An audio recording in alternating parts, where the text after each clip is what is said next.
it's Liz Yuille from Old Stables Crafts. Thank you very much for joining me again today. I'm a UK-based independent Stampin' Up! Demonstrator. Today's project is this one. It uses the lovely Daisy Lane stamp set. This is new in the 2019-2020 annual catalogue. It does go with the existing Daisy Punch, but it can bundle with the medium Daisy Punch. So if you like your daisies, this is the one for you.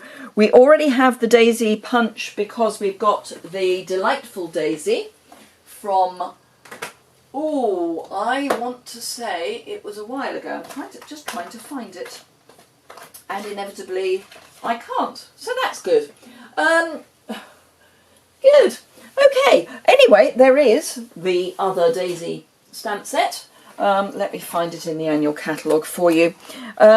Now, I am running a promotion at the moment that if you buy the Daisy Lane stamp set, whether or not you buy it as part of a bundle or whether you buy it just as the Daisy Lane stamp set, Daisy Delight, that's it, 96. Page 96 is the existing one.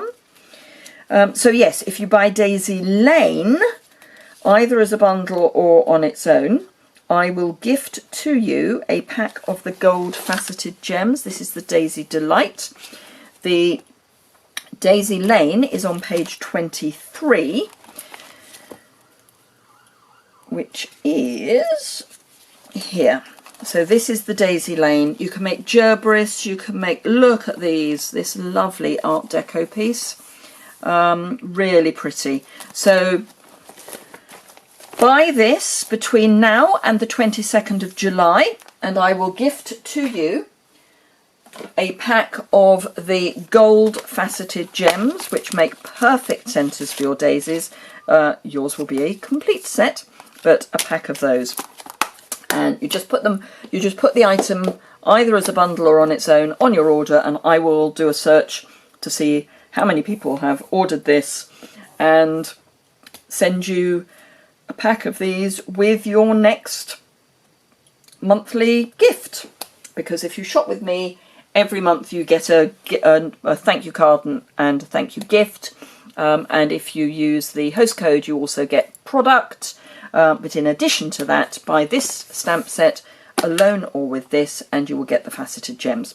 But enough ramble from me. Let me show you how I made this. Now, I have made something similar before, not exactly the same, but similar. I did a simple stamping Saturday project, which was this one. I used very much brighter colours, but again, faceted gem for the centre. I used a smaller one for this one. But yeah, so you have seen me use it before, but I love it. It's just perfect for the spring we currently don't have in the UK. Anyway, first thing I'm going to do is slightly counterintuitive, and that is the embossing. And the only reason I say it's slightly counterintuitive is you'd think I'd start with the background, but I like my heat embossing to fully set before I punch. So I've already got my stamps mounted up. We're going to use Versamark and gold embossing powder. So the first thing I need is my embossing buddy, and that always sits next to me when I've got my Versamark. It sits with my Versamark, so whenever I grab my Versamark, I have my embossing buddy to make sure that you don't get sticky fingerprints. It's not so vital for this because I'm punching out and it's unlikely to make a huge difference, but it's just a habit that it's worth getting into, so that you always make sure that you look after your heat embossed items well. Now, again, top tip, these punches are what I would call north and south. So they go in with a petal at the top and a petal at the bottom. It's worth bearing that in mind when you do your stamping, because otherwise you could end up having to do surgery on your card rather than just going straight in. So just bear that in mind. So I'm going to come in from the side on this one. So that's the first one. Now I can see that you may not be able to. You'll be able to once I've got my, it's a bit of fluff, once I've got my embossing powder on. And again, I'm going to come in from the side on this one. So as I say, I can see where I've already stamped, so I'm not just randomly stamping. I am being slightly logical about where I'm stamping.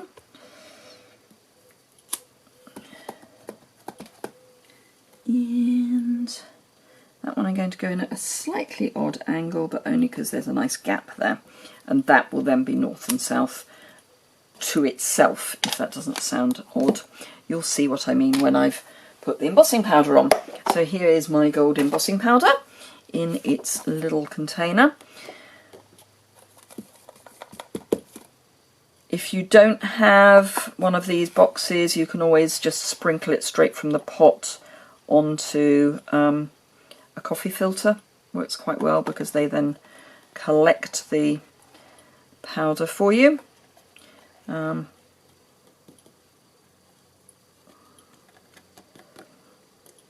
Just need to get, I've got far too much embossing powder on there, that's better.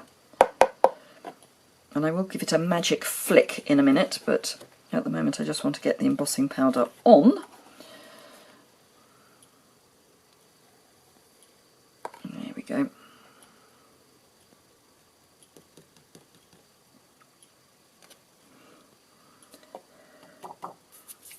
And you can see on the back probably that I've got static on the back. So the magic flick, which is better when you've not got a huge piece, is just to tap the back, but I'm going to do it off camera because I want to do it the whole piece, just to get any loose embossing powder off. And that looks pretty good to me. So pop that back on, get rid of my ink pad, grab my cheese board, which I have now completely buried underneath my catalogue, and flip that in. Actually, I'm going to move it, bring it down, and I've got embossing powder all over my nice clean sheet of patterned grid paper. So let's get rid of that. Okay, flip that down. That holds everything nicely in place. And then heat up your heat gun before you emboss. It's going to become a mantra of mine. But you want to have a hot heat tool when you're heat embossing. It's fine if you want to dry things, you know, watercolour and stuff. It doesn't matter if it's hot. Right, sorry about the noise. The other thing I would say is I do not do this whole wafting bit. I hold in one place, watch it melt, sigh, and then move on. Because I love watching this melt.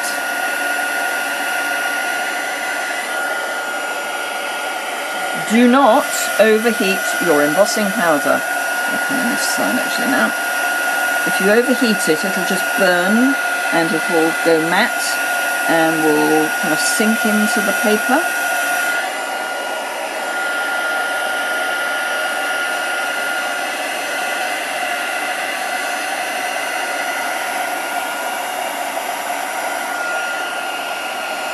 And I know I say it pretty much every time, I could watch this for hours. Right, so that now needs to set. Let's make sure I have got it all, and I have. Yep.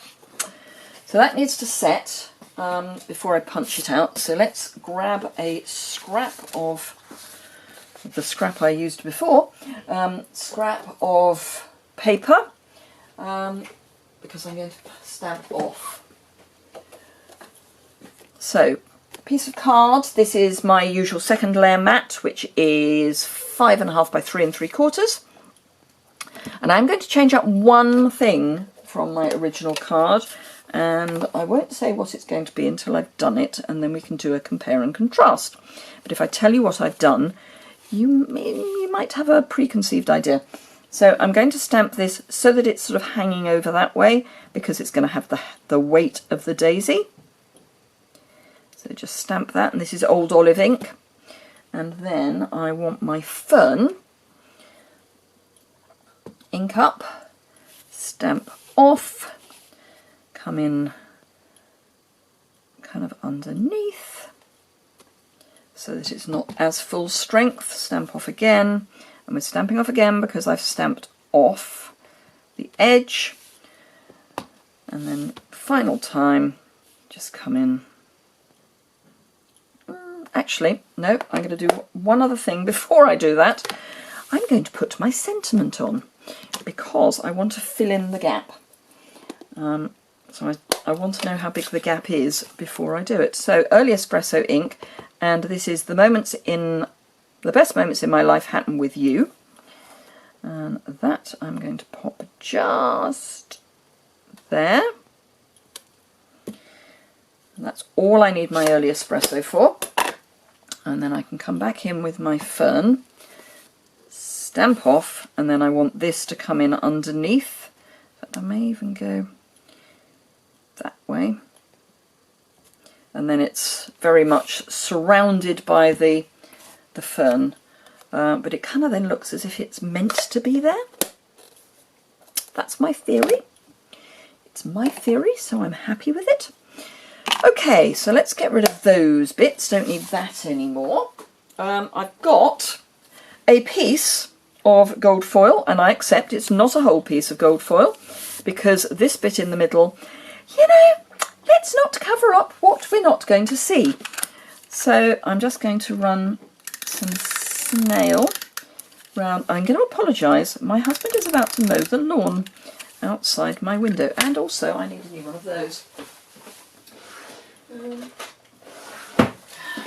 Snail refill. I've been prepping for a class that I'm running this weekend at a team event, and I'm going through snail like you would not believe, which is great, bearing in mind that it's not in stock at the moment in Europe.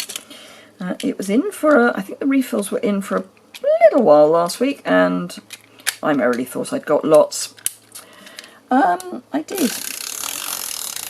I think I might be waiting for the next order to come in and then grabbing some. Okay, so yes, my husband is about to mow the lawn, I think I was going to say. I don't know if I said it. And I have gutted my gold cardstock because then I can use the piece from the middle for something else rather than wasting it. Let's just get rid of my rubbish. Okay, so grab my stamped pieces, and as I say, I'm coming in from north and south.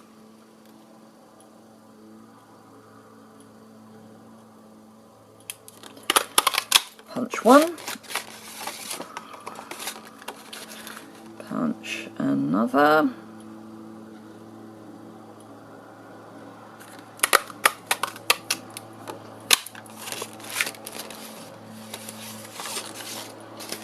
and grab my medium daisy punch. I have to say, the fact they called this the medium daisy punch makes me wonder if there's going to be a small. I don't know, that's just me guessing. It may just be they didn't want to call it small. That's one.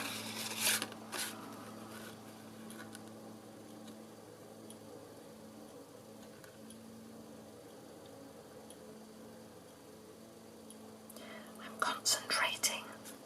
I want to get it straight, so I'm concentrating ever so hard. Right. Okay.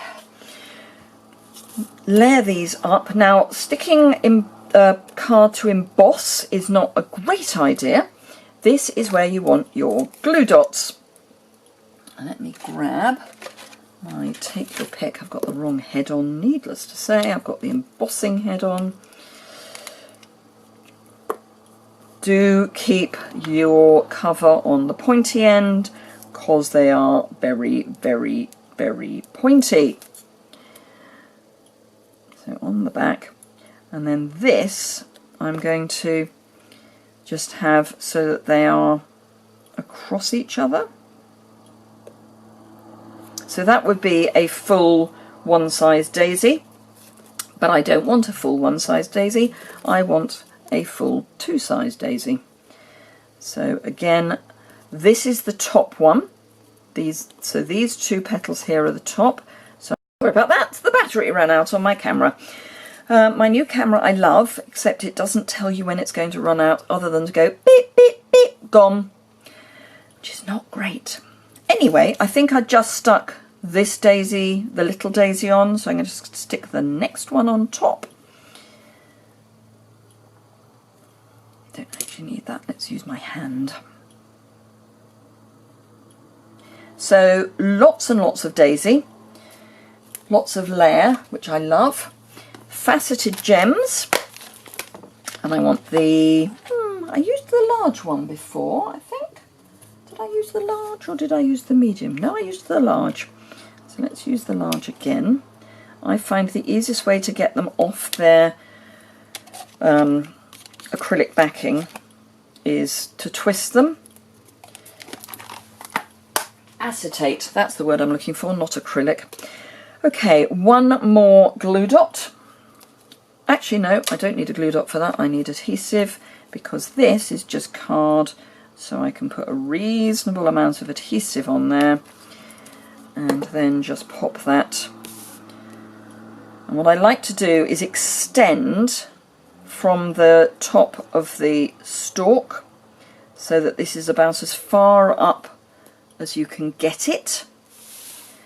Then I just need my card base, which is a half sheet of A4 but cut the long thin way, scored in the middle. Pop that on there, grab your bone folder and burnish. Square would be useful. That's better. And then glue. And I'm just going to put glue round on the back of the gold frame. It doesn't need it in the middle. And because this is Whisper White card in the middle, I prefer not to put glue on it if I can avoid it. Because it does occasionally show through. So there we go. Now, I said that there was something different about these, and I don't know whether you can spot it, but as soon as I added the sentiment to this one, I kind of went, no, that's the wrong colour. And that's because this is in Memento Tuxedo Black. And for me, that just doesn't quite work. Whereas using the early espresso, which looks black because it's so dark, I think works better. Let me know what you think. I'll do some close-ups, if I remember, showing both, and you can let me know which you think works better. So do remember that if you buy the Daisy Lane stamp set or bundle from me between now and the 22nd of July, I will gift to you the faceted gems, which are the perfect addition to the centre of your daisy, whether you're doing gold embossing or not. But they are just the thing to put in the centre of your daisy, in my humble opinion. So I hope that is interesting to you. I would love it if you would shop with me. As I say, I'm based in the UK, so if you're in the UK, you can shop with me. And I would be thrilled to send you my monthly thank you pack. Thank you very much indeed for watching. If you've enjoyed this video, please give it a thumbs up. If you don't already subscribe and feel you would like to, then there's a button in the bottom right hand corner. All the products are listed below, and there's also a link to the associated blog post below, so you can follow that and see the up-close photographs. Thank you very much indeed, and I look forward to seeing you again very soon.